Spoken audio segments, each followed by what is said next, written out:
I turned 55 years old this year. I was born in 1966.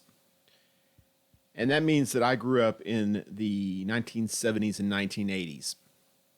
My generation was the first, really, I think, to be characterized with the words instant and disposable.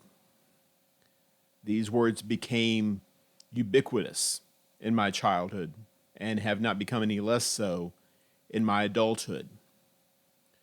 The things that I craved, the things that I loved, the things that I played with as a child were made out of plastic.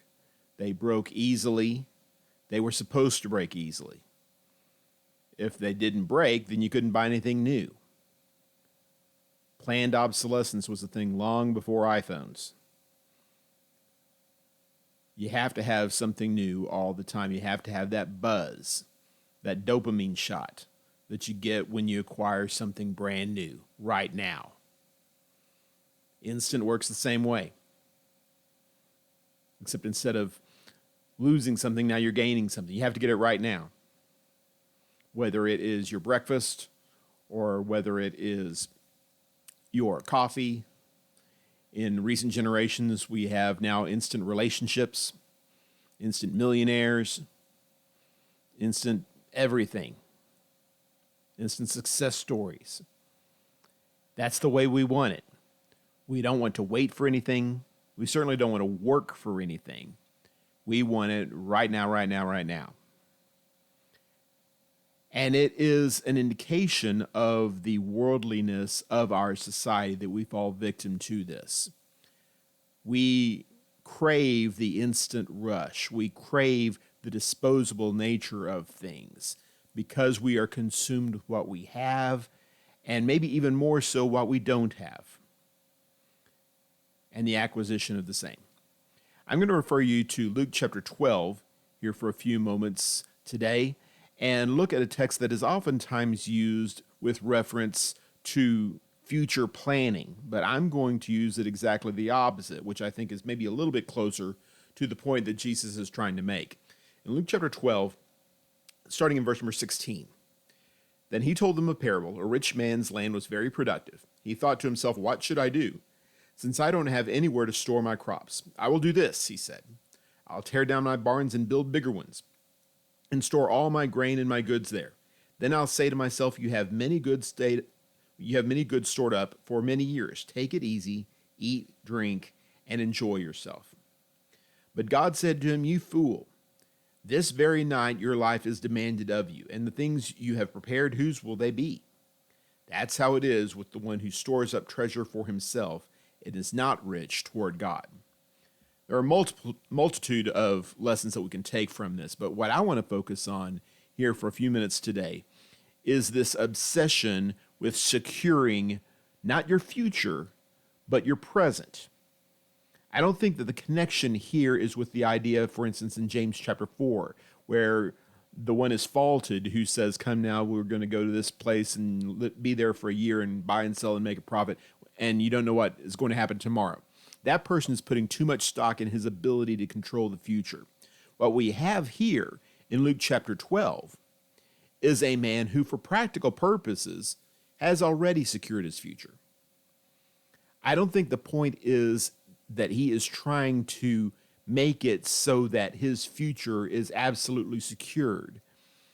It seems to me, and maybe it's a fine point, it seems to me that he is actually trying to say, I want to live my life completely and totally in the present.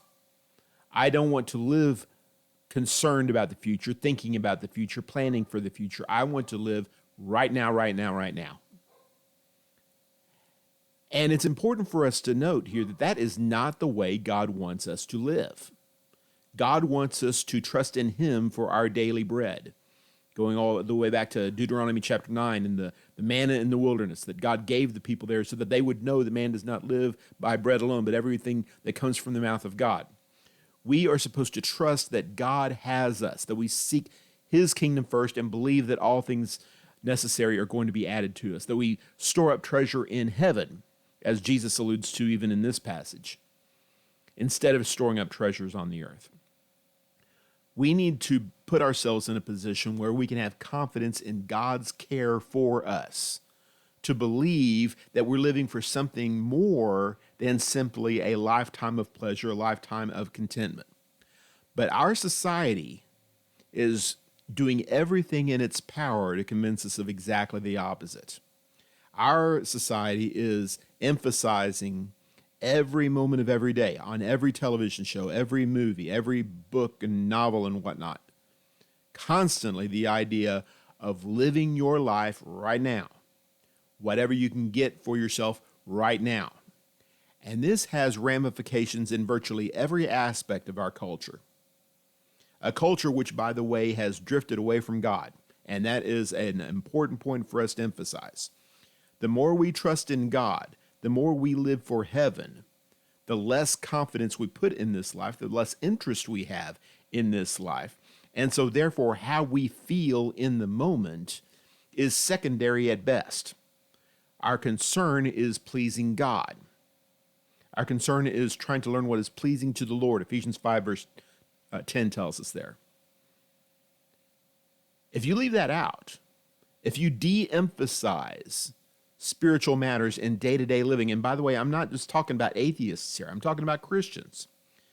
Christians who get caught up in worldly affairs, thorny soil Christians who are trying to support the gospel and the things of this life at the same time. It's very easy living in this physical world to become consumed with physical considerations and thinking that this life is all that there is for practical purposes. Now, we may throw in there at some point, and after this life we get to go to heaven. But how we make our decisions on an ongoing basis, these are made from carnal, short-term, right now kind of considerations. And realize when you're looking at things from a spiritual perspective, when you're thinking about heaven versus earth, everything pertaining to this life at a certain level is essentially right now, right now. But especially when you're looking at the immediacy of our culture and this craving that we have to satisfy ourselves, not just in the short term, but in the immediate term. Amazon may be the best example of this. Many of you, like we do, have access to next day delivery with Amazon. We have family members in the Fort Worth, Texas area who happen to live close to a distribution center. They oftentimes can get Amazon packages within a couple of hours. And I don't fault them for that. Maybe I envy them a little bit. Maybe that's what it is. But the idea that I don't even have to wait overnight. And if you're talking about television programming, if you're talking about device apps and that sort of thing, generally speaking, you get things almost immediately. And if your download takes more than 2 or 3 minutes, you start fussing about it, just like I do. Look at the ways that our society emphasizes these things. How I feel in the moment, for instance. This is why we have a drug problem. This is why people get addicted to heroin or painkillers or marijuana, whatever it happens to be. Because drugs make us feel good in the short term. And I don't doubt that there is a purpose for these things. I don't doubt that there are people in genuine pain and need short-term relief. I'm not opposed to that. But when a person is relatively healthy,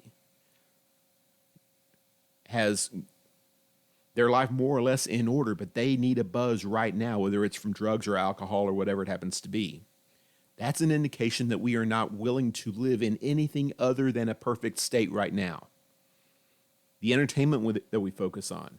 Again, we need to be entertained all the time. And I feel this in my own life. I watch myself in front of my children and I groan sometimes at my inability to sit back and let the world walk by my front porch. We have to be entertained. We have to be buzzing with activity at all times.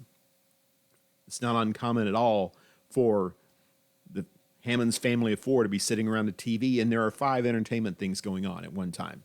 Everybody on their own devices, plus we're watching the television. That's just twisted. Why do we do things like that? Because we have to be entertained as much as we possibly can be in the short term. Social media is another great example of this. People live on their devices. They live on their smartphones. They have to have connection to all of these people. They have to know what to think, what to say, what to do at all times. Connected to Twitter, connected to Facebook, connected to Instagram, and whatever other kind of hot sites there are these days. We don't want to be left out. We want to be included. We want to feel right now like my life is important. The way we work is the same kind of way.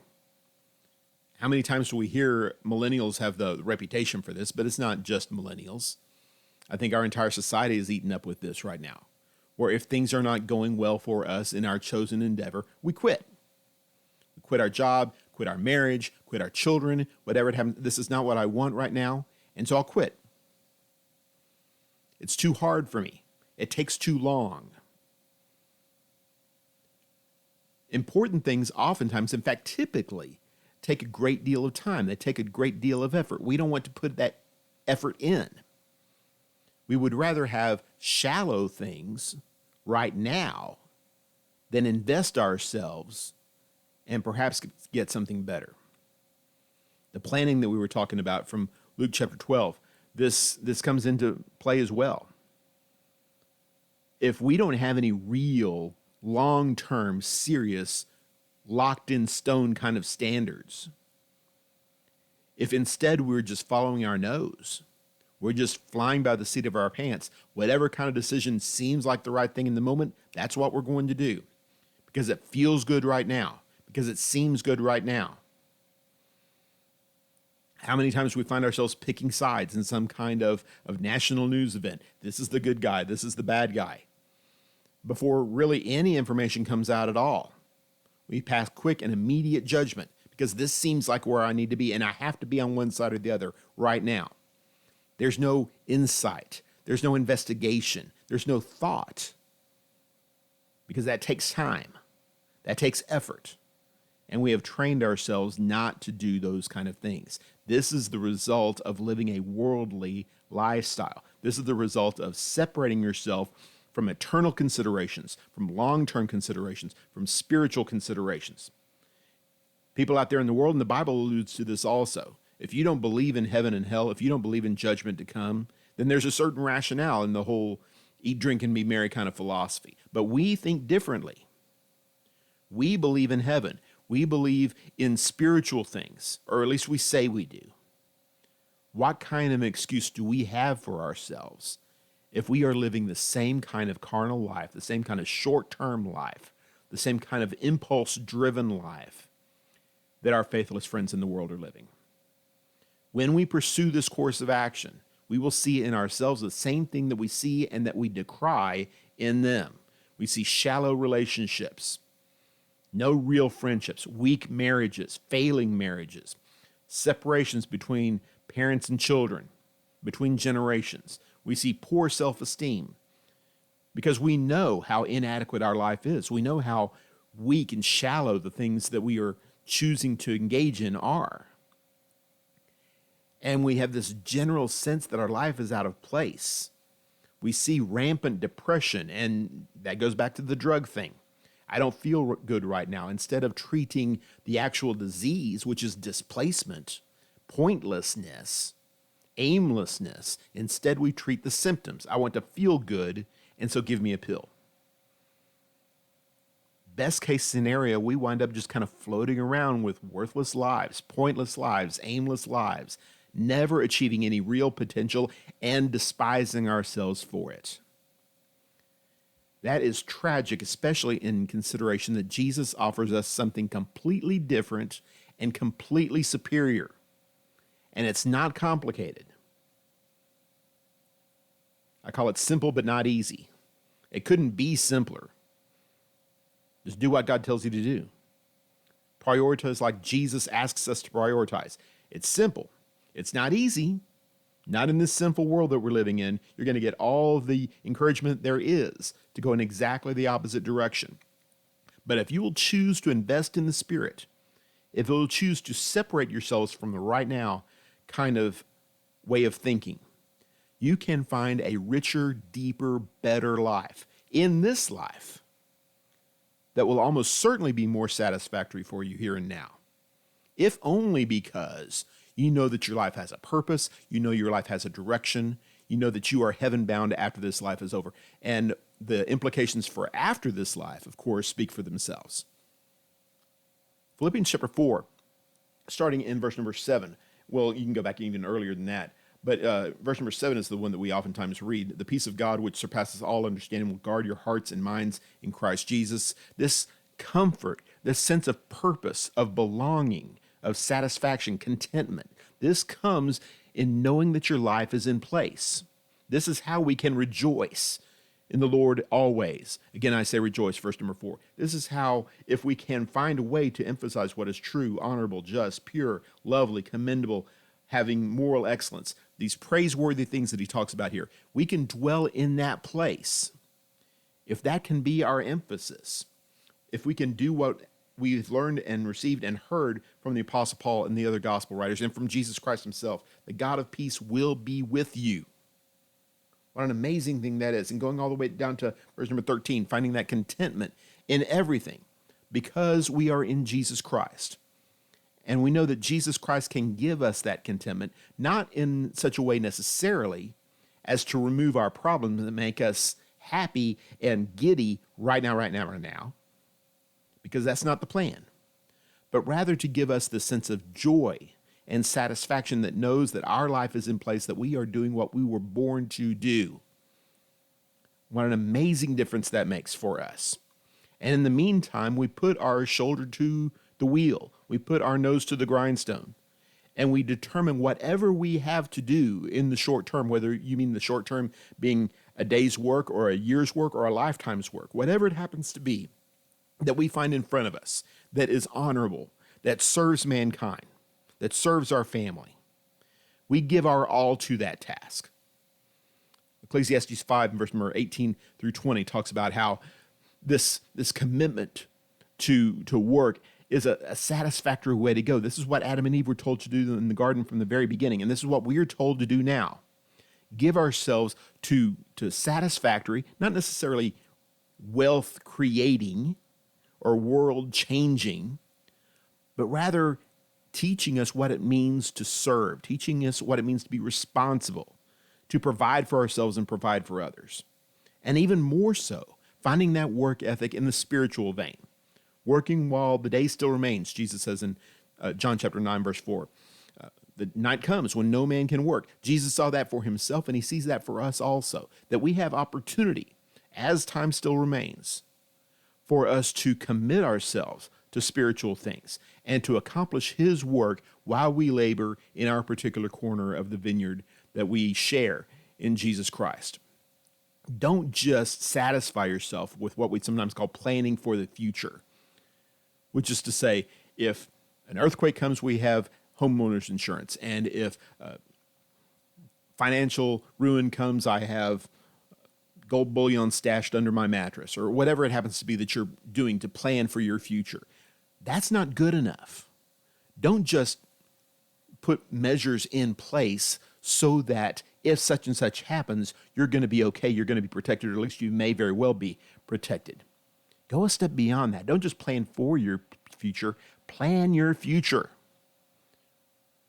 Don't be satisfied with saying, if such and such happens, I'll probably be in a good place. Put yourself in a position where you know that you will be in the only good place. Fellowship with Jesus Christ and the people of God in this life, and fellowship before the throne of God after this life is over. The great thing about this kind of plan is it does not depend on circumstances. It doesn't depend on financial markets. It doesn't depend on whether the person across the cafeteria wants to talk to you, or whether the pretty girl in school wants to go out with you on a date, or whether the boss is going to give you the big promotion, or what. None of that matters. The only thing that matters is, are we putting ourselves on a path to glory? Are we putting ourselves on this path that leads to the throne of God? Jesus implores us over and over again, give our lives here to him. Surrender our will, surrender our future, surrender our plan, and embrace his plan. And if you can do that, if you can find it within yourself to put yourself on this path, we have the confidence because we're saved by grace. We're not saved by perfect compliance. We're saved because we have accepted the grace of Jesus Christ that's available in the water of baptism, in an obedient and faith-based life. If you can be a child of God, your future is absolutely secure, not because you secured it or because I secured it, but because God has secured it. Your life is hidden with Christ in God, Colossians 3 verse 4 says. It's put in a safe deposit box. No one can snatch my people out of my hand, Jesus says in John chapter 10. And you can be one of those people if you choose to live a God-centered life instead of a worldly life. The choice is yours. The choice is mine. We get to decide for ourselves which path we are going to be on. May God give us the strength and the courage and the wisdom to know what his path is so that we can one day be together with him in this glorious state in heaven above. I hope and pray that this is a blessing to you and that you can be encouraged in your walk with Christ and your battle in this world against the worldliness that we're surrounded by. Thank you very much, and God bless.